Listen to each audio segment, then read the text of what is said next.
തെറ്റിദ്ധരിക്കരുത്. എന്റെ പേര് സെർലോസ്. നിങ്ങളൊരു റോമൻ പടയാളിയല്ലേ? അത് ഈ വേഷത്തിൽ മാത്രം. ഞാൻ ക്രിസ്തുവിന്റെ വിശ്വാസത്തിൽ ജീവിക്കുന്ന, ക്രിസ്തുവിനെ സ്നേഹിക്കുന്ന, ക്രിസ്തുവിന്റെ അനുയായിയാണ്. എന്നെ സംശയിക്കരുത്.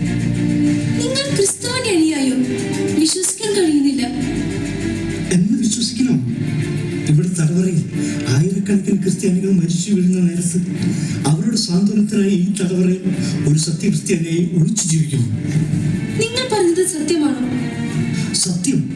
യേശുവിന്റെ നാമം വിജയിക്കട്ടെ. കഴിഞ്ഞ ദിവസം ഈ തടവറയിൽ ഒരു വലിയ ശിക്ഷ നടപ്പാക്കിയുണ്ടായി. യേശു വലിയവനാ. അവന്റെ നാമം എന്നും നിലനിൽക്കും. ഈ പരീക്ഷണ കാലത്തിനെയും നമ്മൾ അതിജീവിക്കും.